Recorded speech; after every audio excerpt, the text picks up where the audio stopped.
और जो हम यहाँ कमाएंगे वो यहीं रह जाएगा। मैंने पहले भी बताया था, जो सफेद कपड़ा उड़ाया जाता है उसमें थैली नहीं होती है, रख के नहीं ले जा सकते।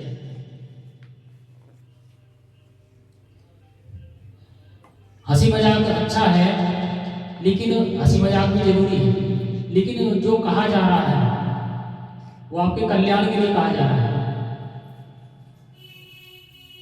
उसको एकदम से मैं नहीं कह रहा हूँ कि आप एकदम से अपने आप को बदलिए, लेकिन प्रयास तो करिए धीरे धीरे।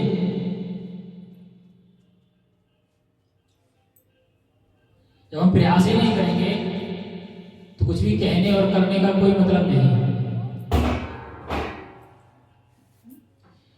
हमारा काम आप लोगों से रिक्वेस्ट करना है, बाकी आप सभी खुद समझदार हैं कि क्या करना है और क्या नहीं करना है। और अगर आपको शास्त्र के हिसाब से जानना है तो जो भगवद गीता के माध्यम से बताया जा रहा है उसके हिसाब से अपने आप को ढालने का प्रयास करना चाहिए। भगवद गीता में बताया गया कि भगवद गीता कौन समझ सकता है और कौन इसको सीखना चाहिए, उसके गुण बताए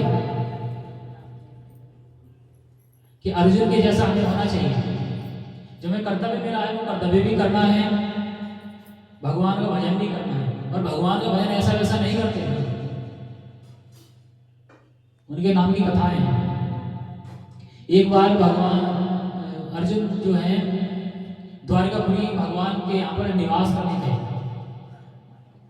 वो भक्त भी थे और क्या नाम है भगवान के सखा भी थे। तो एक समय ऐसा होता है कि भगवान जो है भोजन के लिए इंतजार कर रहे होते हैं। भोजन तैयार करती है रुक्मिणी माता और उन जो पटरानियां हैं, सब लोग भगवान की रुचि के हिसाब से व्यंजन तैयार करती हैं और भगवान से कहती हैं, हे प्रभु आप इस भोग को ग्रहण करिए और हमें सुख प्रदान करिए। तो जब इस तरह से भगवान की जो पटरानियां हैं वो जब निवेदन करती हैं तो भगवान कहते हैं ठीक है। और जब वो देखते हैं कि अर्जुन नहीं है तो कहते हैं अर्जुन कहाँ है, उनको बुला लाए, मैं उन्हीं के साथ भोजन करना चाहता हूँ। तो जब उनको बुलाने के लिए भेजा तो सबसे पहले रुक्मिणी माता जाती है उनको बुलाने के लिए। जब वो उनके कक्ष में प्रवेश करती हैं तो देखती हैं अर्जुन महाराज निद्रा ले रहे हैं, लेकिन उनको भगवान के नाम का कीर्तन सुनाई देता है। कीर्तन कौन कर रहा है? जाकर देखते हैं निकट से तो देखते हैं अर्जुन तो सो रहा है। जब अर्जुन सो रहा है तो कीर्तन कहाँ से हो रहा है, और उनसे बर्दाश्त नहीं होता है, वो भी उसी कीर्तन में मस्त हो जाते हैं। क्योंकि वो भी भगवान की भक्त थी, नित्य प्रति भगवान की सेवा करना, भगवान के लिए भोजन तैयार करना, भगवान के वस्त्र धुलना आदि आदि। जब भगवान उनका इंतजार कर रहे होते हैं, रुक्मिणी माता नहीं आती है तो अपनी दूसरी पटरानी को भेजते हैं। वो जाती है, वो भी वहाँ कीर्तन में मस्त हो जाती है। वहाँ भी कीर्तन हो रहा होता है। जहाँ कीर्तन होता है भक्त अपने आप को नहीं रोक पाता, वो कीर्तन में लीन हो ही जाता है अगर कोई भक्त है तो। ऐसे एक एक करके भगवान की जो भी पटरानियां हैं सभी को भेजते हैं, ऐसा वहीं कीर्तन में मस्त हो जाते हैं। तो भगवान देखते हैं कोई भी नहीं आया, ऐसा क्या हुआ कि अर्जुन के कक्ष से कोई बाहर ही नहीं आ रहा है। तो भगवान स्वयं जाते हैं तो देखते क्या है, भगवान अर्जुन सो रहे हैं और वहां कीर्तन हो रहा है, सभी कीर्तन में मस्त है।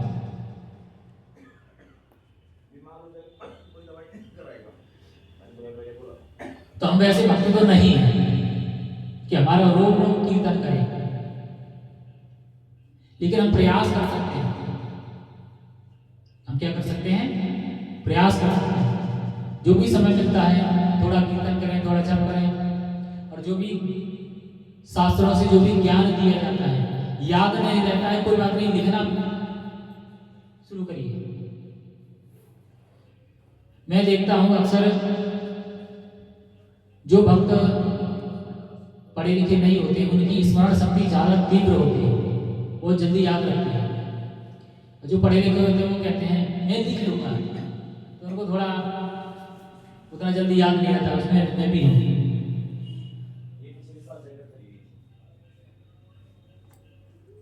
तो हम लोग अर्जुन जैसे नहीं हो सकते, लेकिन अर्जुन के जीवन से हम सीख सकते हैं। अर्जुन योद्धा भी थे, युद्ध भी करते थे, क्षत्रिय थे, राजा थे, राजा का कार्य भी करते थे, जो उन्हें राजकाज मिला था उसको देखते थे। उसके बाद में ब्रह्म मुहूर्त में उठकर स्नान करते थे, भगवान की सेवा करते थे, भजन करते थे। और वो भजन में ऐसे लीन थे कि उनका रोज रोज कीर्तन भी करता था। तो हम ऐसे नहीं कर सकते, लेकिन हम थोड़ा तो समय निकाल सकते हैं ना। जैसे कोई बात नहीं, खाना बनाना है, उसी में जो यहाँ से लेक्चर दिए जाता है उसको निकालिए, सुनिए। कभी कभी बातें हमारी कड़वी लगती हैं, लेकिन हम वो सब आप लोगों को इसलिए बोलते कि आपको कड़वा लगे और आप उसको चुनौती के रूप में लें। ऐसा कैसे कहते, हम भी कर सकते हैं, हम करके दिखाएंगे। ऐसा ना हो कि बाद में जाके गैया में जाके तो बहुत ज़्यादा बोलते हैं। हमारा ऐसा कोई उद्देश्य नहीं होता आप लोगों को कुछ भी बोलने का। हम लोग ये चाहते हैं कि जो हमारे गुरु से हमें प्राप्त हुआ है उसमें से थोड़ा बहुत आप भी ग्रहण कर लें। सभी के पास 24 घंटे ही हैं, और जो काम आप लोग करते हैं वो काम हमें भी करना पड़ता है। आप लोगों को भोजन बनाना है, कपड़े धुलना है, और क्या करना है, और तुम्हें ज़्यादा पता नहीं। कमाने के लिए आपके पतिदेव हैं या माता पिता हैं, तो कम से कम एक झंझट तो दूर हुआ।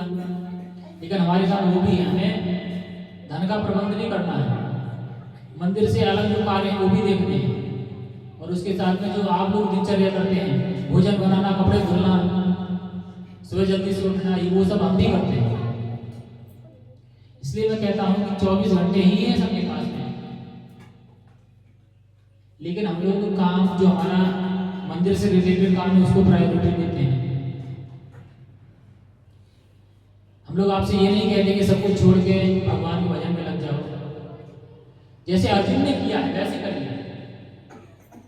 अर्जुन एक राजा होते हुए राजा का कर्तव्य निभाते हैं, युद्ध की बारी आती है तो युद्ध भी करते हैं, और एकादशी आती है तो एकादशी का भी पालन करते हैं। जब युद्ध शुरू हो रहा था उस दिन एकादशी था, उसी दिन श्रीमद् भगवद गीता का प्राकट्य होता है, उसी दिन भगवान ने अर्जुन को भगवद गीता सुनाई। वो एकादशी वाला ही दिन था। इसका मतलब क्या है, अर्जुन फास्टिंग भी था, युद्ध करने भी आया था। अर्जुन से ज्यादा मेहनत वाला काम तो नहीं है हमारे पास कि जाके सब लोगों के सामने युद्ध करना है, अपने प्राण भी बचाने हैं। उसके जैसा परिवार भी किसी के पास नहीं है, 3-3 4-4 बीवियां पूछो। ये भी सही है। अर्जुन की कितनी पत्नियां थी आपको पता है? वनवास में अर्जुन जहां जहां गए वहां राजनीतिक संबंध स्थापित करने के लिए, राजाओं से मित्रता करने के लिए, या तो उनकी राजकुमारियों से विवाह किया या उन्हें युद्ध में पराजित किया। 2 काम किए। उनकी ये पत्नी कामरूप देश जो है आज जिसको आसाम बोलते हैं, वहां भी उन्होंने एक विवाह किया था। नागलोक में गए थे तो उनकी कितनी पत्नियां थी मुझे फिर से अध्ययन करना पड़ेगा, लेकिन 3 से 4 की पत्नियां थी, और 2 प्रोजेक्ट में थी, द्रौपदी और सुभद्रा। द्रौपदी का तो आपको पता ही है, सुभद्रा माता को तो साइड में करके उनका ज्यादा वर्णन नहीं आता है, वो अभिमन्यु की माता है। लेकिन द्रौपदी के बारे में तो सब कुछ जानते हैं कि मुझे प्रतिशोध चाहिए।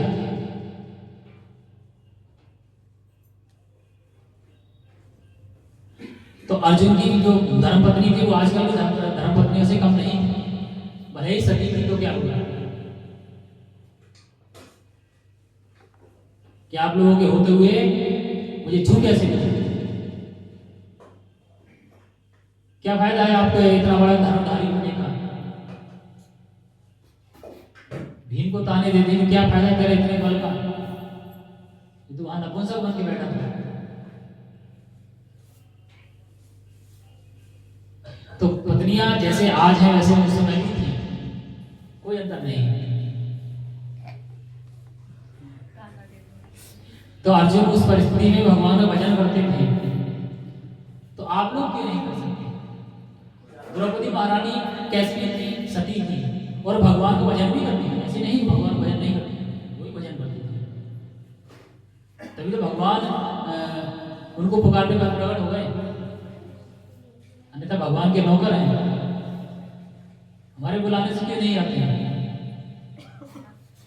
क्योंकि वो अनन्य भक्त थे, और भगवान को उनके साथ रहने में, उनकी सेवा करने में, उनके कष्ट हरण करने में उनको आनंद आता है, और भगवान को सदा ही अपने भक्तों के कष्ट को दूर करने में आनंद आता है। हम उस योग्य तो बने। 100 ग्राम लड्डू ले जाते हैं, 10 लाख का डिमांड होता है।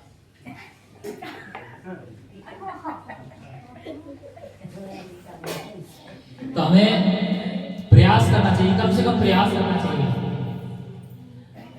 भैया आपको कम से कम आधा श्लोक तो सुनाना ही चाहिए। इतना दिन से हम लोग रिक्वेस्ट कर रहे हैं, माता याद किया, अब भाई ना याद है,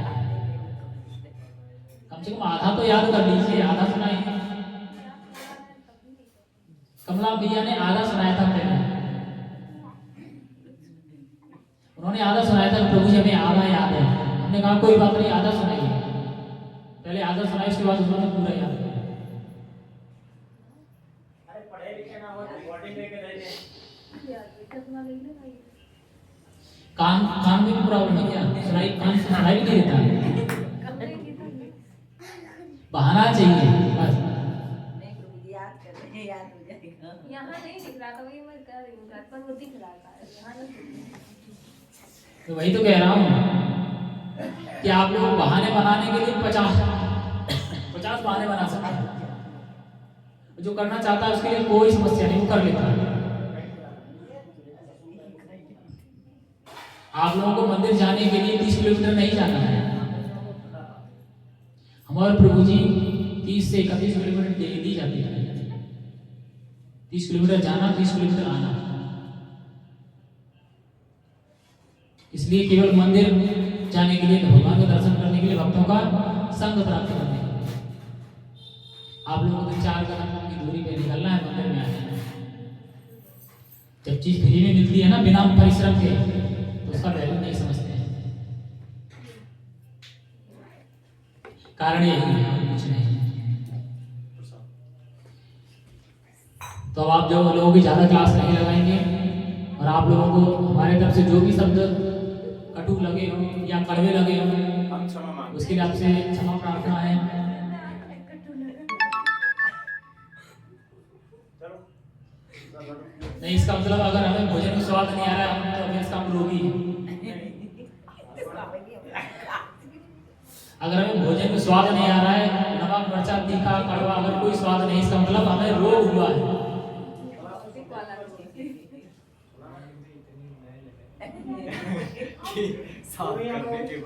भजन याद हो जाता है जो गाते हैं, ये पता नहीं याद होता। इसलिए याद नहीं हो रहा कि अनिष्ट है। जब तक हमारे अनिष्ट समाप्त नहीं होते हैं, तब तक हम आगे बढ़ने में प्रॉब्लम होती है। प्रयास करिए, एक लाइन याद हो जाए तो एक लाइन सुना दीजिए, हमें मन में बड़ी प्रसन्नता होगी।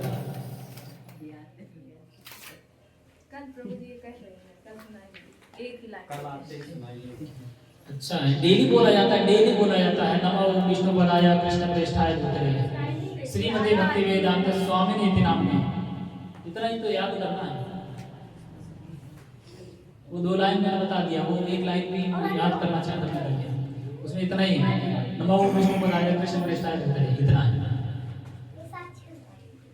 दूसरी लाइन है श्रीमते भक्ति वेदांत स्वामिनी इति नाम्ने। तीसरी लाइन है नमस्ते सरस्वती देवी गौरवाणी प्रसारणी।